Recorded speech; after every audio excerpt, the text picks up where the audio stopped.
I was under a crawl space 6 inches from a rat's nest and gagging on fiberglass when I realized it had been 7 years. 7 years of being the almost guy, the guy who wasn't quite there yet. My name's Darren. I'm 34. I live in New Jersey, and I worked for my father-in-law's construction firm, Hudson Contractors, for way too long. The kind of job where the dirt settles in your lungs and you cough it out in clumps by the weekend. Every family BBQ, every holiday dinner, my wife Vanessa would smile and say, "Darren's figuring it out," like I was some broken toy waiting for someone to fix me. She loved calling me a man between goals. That was her favorite one. Meanwhile, I kept the lights on, paid the mortgage, took care of her mom, who lived rent-free in our basement, and complained if the coffee wasn't hot enough. I never once missed a day of work. I was hauling drywall at 6 in the morning, while Vanessa and her brother Mason threw around words like equity and growth mindset like they invented them. Quick notes: before listening, share which city or country you're watching from. Her whole family treated me like I'd won the damn lottery by marrying her. Mason especially. He'd pat me on the back like I was the dog they rescued from the pound. Her mom told me last year I had the ambition of a folding chair. They thought I was a joke, but I kept my head down, kept stacking cash in a hidden account, logged into class after midnight. Every night, while Vanessa scrolled Instagram in bed, I didn't tell a soul, not even my coworkers. I was earning a degree in cybersecurity, one online module at a time. Took me 4 years. I graduated top of my class, full scholarship. My dad, who I hadn't spoken to in over a decade, sent me a letter that day. No return address. Just my name and one line inside. "Come see me. It's time you take what's yours." That was the same night as the Hudson Investors Gala. Vanessa told me flat out not to come, said it was family business and that her parents didn't want me there. I was supposed to stay home, heat up leftovers, smile when they got back and act like I didn't care. But I couldn't shake the feeling. Something in me said, go anyway. So I ironed the only suit I owned. Yeah, the one Vanessa called mall cop chic. And I went. Didn't tell a soul. Didn't say goodbye. Just locked the door behind me and drove straight into the fire. The valet didn't even look up when I stepped out of my beat-up Civic. It squealed louder than the orchestra inside. I walked into the hotel ballroom like a guy who lost the invite, because I did. Nobody stopped me. No one even noticed. Vanessa always said that suit made me look like mall security, and maybe it did, but it got me through the door. The Hudson Investors Gala was exactly what I expected. Champagne towers, women in gold dresses, Mason throwing air kisses to hedge fund managers like they were running for prom queen. I scanned the room and found table 19, tucked right by the kitchen doors. Could practically smell the shrimp skewers before they came out. That's where they had me. I pulled out my chair, sat down slow. Waiters kept bumping my elbow on their way out with trays. I didn't touch the wine, just watched. Mason was holding court at the center table, waving his whiskey glass, dropping words like bridge permits and equity valuation like confetti. Every time someone asked about a project I ran, he'd slap his chest like he did the whole damn thing. Vanessa stood beside him, laughing that hollow laugh she practiced in the mirror, the one that didn't touch her eyes. Her dress was tight, red, and loud enough to make the cameras turn. She looked like a trophy someone rented. Her mom spotted me and gave a half smile, more like a mouth twitch. That woman once told me I should pick a career that doesn't involve duct tape and excuses. Then she floated off toward the bar like I wasn't even there. I sat still, let the noise swirl around me, forks clinking, glasses chiming, the sounds of a room full of people convinced they were untouchable. Then the lights dipped. The MC tapped the mic and cleared his throat. Ladies and gentlemen, please welcome tonight's keynote speaker and our top donor, Daniel Garrison. Everything stopped. I felt it before I saw it, like a punch coming from across the ring. Heads turned, glasses froze mid-sip. Vanessa's spine locked. Mason looked like someone pulled the rug out from under his loafers. Because Daniel Garrison is my father. And according to Vanessa, he wasn't invited. She told me straight up he was blacklisted. Said he wasn't welcome near anything with the Hudson name on it. But there he was, walking out from behind the curtains, like he'd owned the place since '82. Black suit, gray tie, silver hair slicked back like a razor. Same stride I remembered from when I was a kid. Confident, slow, like he didn't need to rush because he already knew how this ended. In his left hand, a thick manila folder, thick enough to hurt someone. He didn't smile, didn't wave, just stepped to the mic like he'd been waiting 7 years to do it.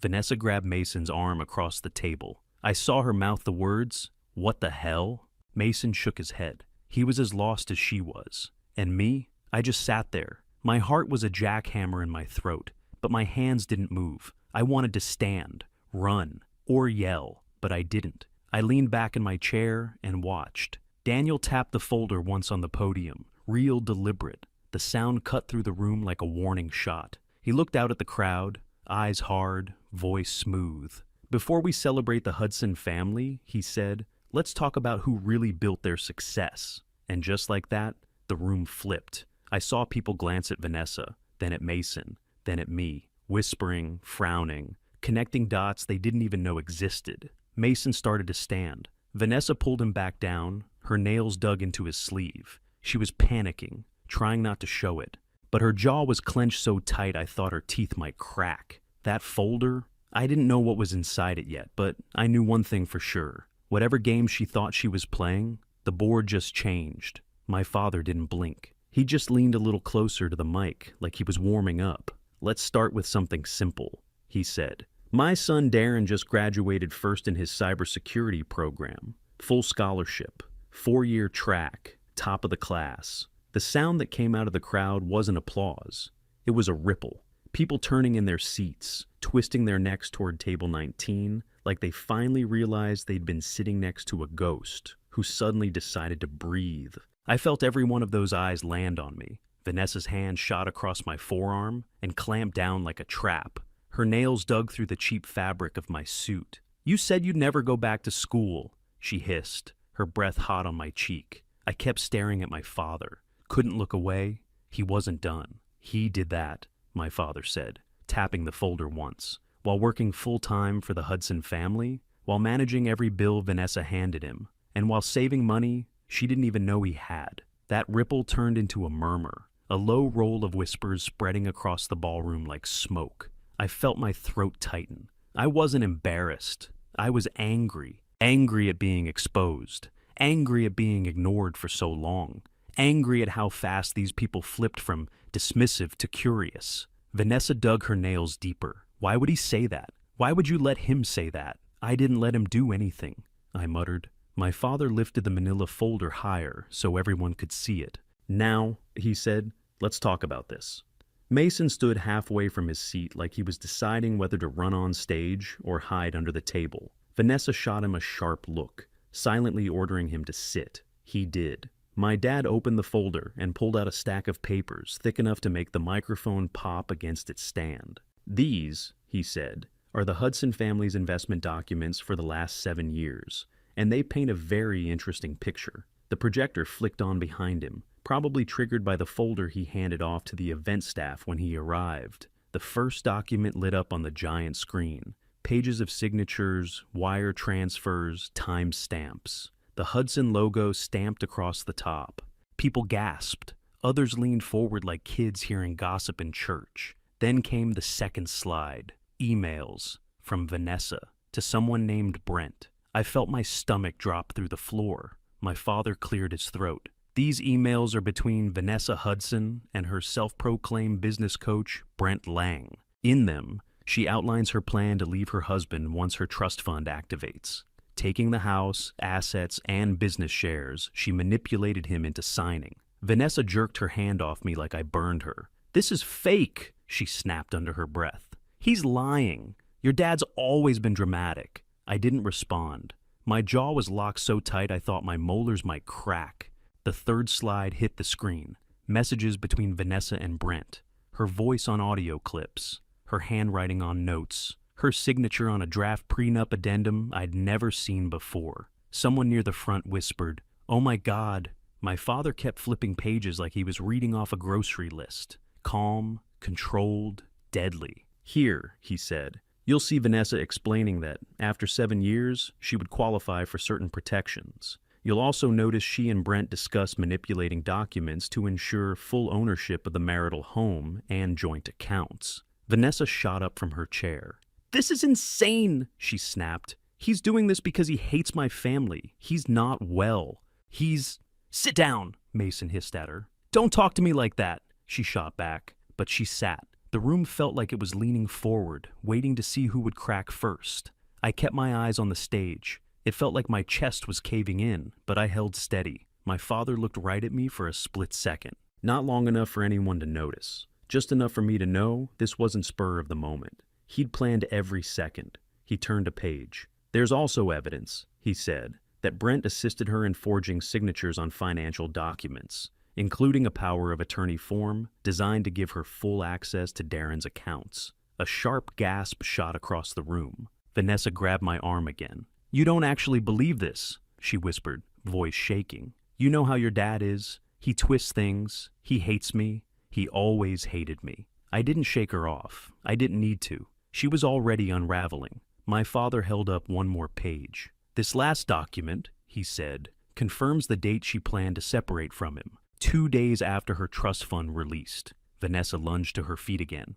Stop it, she shouted toward the stage. Stop lying. People turned around like she'd just thrown a drink across the room. I stood up slowly, not to shout or make a scene, just because I needed air, needed to see everything clearly. Vanessa grabbed at my sleeve. Where are you going? I didn't answer. I just pulled my arm free and stepped away from table 19. My father's voice echoed through the speakers. There's more, he said, flipping another page, and I walked toward the front of the room, toward the stage, toward whatever the hell came next, because hiding at that table wasn't an option anymore. I was halfway to the stage when Vanessa laughed behind me, loud, sharp, too late to sound casual. Okay, let's all calm down, she said, lifting her wine glass like she was toasting the joke. He's just bitter. Old man's losing it. This isn't anything serious. The laugh echoed too long. Nobody joined in. My father didn't blink. He held the mic like he was born with it in his hand and nodded to the AV guy. The next slide hit the screen. There it was, Vanessa's fake prenup addendum. Her signature next to mine. I'd never signed that paper. I knew it. She knew it. But to most people, it looked real. The crowd shifted. No more murmurs. People were leaning in, whispering faster. A guy 2 rows in front of me held his phone up, recording. Then came the forged power of attorney form, clear as day. Her name, my name. A made-up notary's stamp and a fake witness signature from someone named Janet Bloom. There's no Janet Bloom. I checked. Someone near the front groaned. One of the older donors, gray hair, suspenders, stood up and said, "That's a felony." Vanessa's face dropped. She sat frozen, lips parted, hands still in the air like she didn't know whether to sip her wine or throw it. Then Brent stood up from table 6. Yeah, Brent. In the flesh. The business coach. Tight suit, tight smile, face pale as printer paper. I didn't even know he'd shown up. Guess he figured no one would recognize him in person. But now, everyone was looking. My father cleared his throat. This next piece, he said, lifting a typed sheet, is a transcript of a phone call, dated 6 months ago. Vanessa to Brent. He read it straight. Just get through 6 more months and he's out. He doesn't even know I'm moving the accounts yet. Once the trust activates, I don't owe him anything. Boom. It hit like a steel pipe through a window. Vanessa shot to her feet. This is an invasion of privacy, she snapped. None of this is legal. Mason stood up and pointed across the room. Shut it down! He barked toward the AV booth. Cut the feed now. But the guy running the projector just stared at him. Didn't move. Probably told not to touch anything, unless Garrison gave the order. Now, he said, voice calm as ever, let's talk about control. He held up a single sheet. As of this morning, the board has finalized transferring 51% of Garrison Hudson contractors into Darren's control. Gasps all over again. One woman clutched her necklace. Mason staggered back like someone punched him in the ribs. My father went on.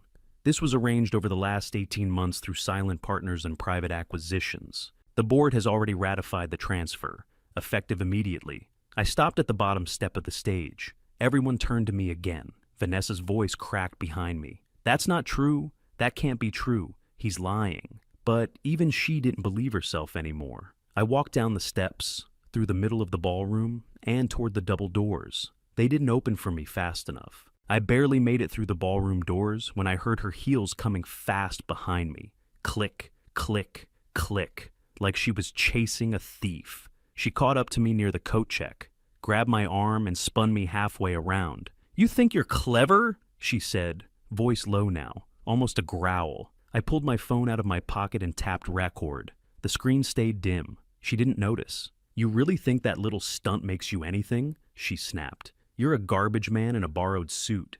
These people aren't clapping for you. They're laughing behind your back. Wait until I start talking. You'll be back under a sink by Monday." I didn't say a word, just stared at her while the phone in my pocket caught every word. She stepped closer, eyes wild. "You want to know why I married you, huh? It wasn't because I loved you. You were a comparison point. That's it. You made Mason look like a genius. You were the bottom, so he could look like the top." She paused like she expected me to break. Instead, I leaned in just enough so only she could hear. "This whole area has security mics," I said, just loud enough for her to hear. "Hotel policy. They'll pull the audio if they need to." Her mouth snapped shut.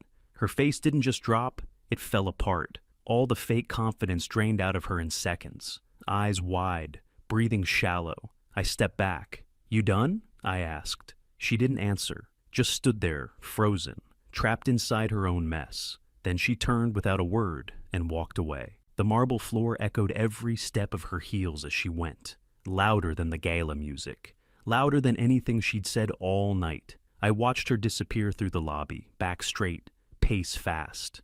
And just like that, she was gone. I walked out of that hotel without looking back. Next morning, I moved into a condo my father had kept ready for me since the day I got married. 3-bedroom corner unit in Midtown, paid off, high floor, skyline view. I never knew it existed. The man planned for everything. I stood in the living room with my hands in my pockets, watching sunlight hit the windows like it owed me something. Then I sent the movers to the house. I didn't even go with them, just gave them the garage code, told them what to grab. Everything I owned fit in 8 boxes. Vanessa kept texting. First it was fake concern. "Can we talk?" Then it turned to begging, then insults, then silence. I blocked her before she could pivot to threats. I showed up to Garrison Hudson on Monday morning in the same mall cop suit and fired every executive who clapped for Mason on the GALA stage. Then I went down to the yard and pulled 3 names from the crew list. Guys Vanessa's family blacklisted years ago for bad image. Marcus, Raffy, Joe, all contractors, all skilled, none of them pretty. I called them into the conference room and gave them new contracts, better pay, better hours, stock options. They didn't say much, just nodded like they'd been waiting for someone to remember they existed. I gutted the office from the inside out. Cut the fake partnerships, canceled the backroom deals, froze all Hudson family accounts tied to the company. We weren't building shopping plazas for hedge fund buddies anymore. I renamed it Garrison Tech Works. We kept the construction arm, but added 2 new divisions, digital security and smart infrastructure. I hired engineers who used to get laughed out of meetings for not wearing cufflinks. Then I called Maria. She was my old shift manager from the drywall unit. She used to sneak me lunch money when she thought I wasn't eating, raised 3 kids on a single income, and still worked overtime to keep us on schedule. She answered on the first ring. "Darren?" "Yeah," I said. "I've got a job for you." "What kind?" "Payroll, benefits, HR oversight." She laughed. "I'm not qualified for that." "You are now." I gave her the full package. Retirement, health, dental, all of it. Put her name on the door and dared anyone to question it. Nobody did. 2 weeks later, I launched a quiet scholarship fund. No press, no photo ops. It was for blue-collar guys finishing their degrees after work. Night school, online programs, trade certs, anything that helped them move up without asking permission from people like Mason. I called it Table 19. Only told 2 people. One of them was Maria. The other was my father. He didn't say much, just nodded once and handed me a set of spare keys to the pickup we used to rebuild when I was 16. 6 months later, I came home from a site review and found a cream-colored envelope sitting on my kitchen counter. No return address, just my name in handwriting I hadn't seen in half a year. Vanessa. Inside was a 2-page letter full of words like growth, healing, and therapy. Said she was working on herself. Said she missed who we used to be. Said she wanted to talk. I didn't read the whole thing, didn't need to. I grabbed a post-it note, scribbled 6 words, and stuck it on the front. Return to sender. Not interested in sequels. Dropped it in the mailbox and never thought about it again. Brent didn't get off so easy. Wire fraud, document forgery, misuse of client funds. The FBI knocked on his condo door with a warrant, and my name was on the witness list. My testimony sealed the deal. Guy walked into court in a $3,000 suit and walked out in cuffs. Vanessa's mother packed up and left the state 2 weeks after the indictment. Sold the house in a rush, barely above market value. Some whispers said she moved to Arizona. Others said she was hiding with a cousin in Oregon. I didn't care enough to check. Mason filed Chapter 11 after half his investors bailed. Turns out, they were more loyal to results than blood. The ones who stayed with me? They're still making money. I kept building, kept hiring, kept quiet. But I made time for one last stop. The next year's Hudson Investors Gala. Same ballroom, same chandelier, same crowd, minus a few key faces. I walked in wearing the exact same suit. Didn't upgrade a damn thing. I wasn't there to impress anyone. I was there to remind them. People turned when I walked in. Not in mockery this time. Respect, or curiosity, or maybe just caution. Either way, I liked the silence that followed me across the room. The MC introduced me. Please welcome tonight's keynote speaker, Darren Garrison, CEO of Garrison TechWorks. Applause. Real applause. I stepped up to the mic. No notes, no slideshow. Just me in a room full of people who used to treat me like background noise. I scanned the crowd. Took my time. Then I said it. Sometimes, the guy at the kitchen table's the one you should watch. Then I stepped back. Didn't wait for cheers. Didn't need a standing ovation. I knew what I'd done. I didn't need them to clap. I needed them to remember. And by the look on their faces, they would. That night, I drove home in the black pickup my dad rebuilt with me when I was 16. Engine roaring like it hadn't missed a beat in years. I pulled up to my building, the one with the skyline view I never thought I'd own.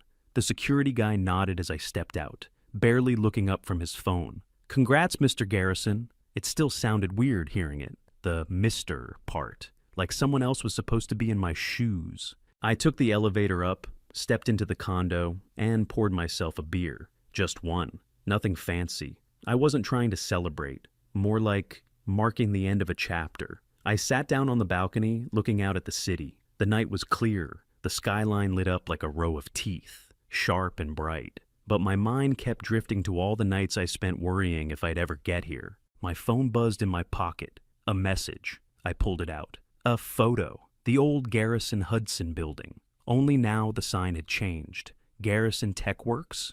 Built, not bought. I stared at the picture for a second. A smile tugged at the corner of my mouth, but it wasn't the kind of smile I used to give when I was holding in rage. It was just peace. I didn't need revenge to feel good. I didn't need to see Vanessa beg or Mason scramble. I didn't need to grind their faces into the dirt. I'd already done that to myself enough over the years. What I needed was freedom. 7 years of being mocked, lied to, and used. It was all behind me now. I closed my eyes and took a long pull from my beer. Let the cool air hit my face. I thought about the next steps, the future. Funny thing is, the same people who laughed at me back then, the ones who whispered behind my back, who wrote me off as nothing, were now sending in their resumes. I just had to laugh. It wasn't sweet, it wasn't bitter. It was just the way things were supposed to go. I set the bottle down, leaned back, and let the city hum beneath me. It felt right.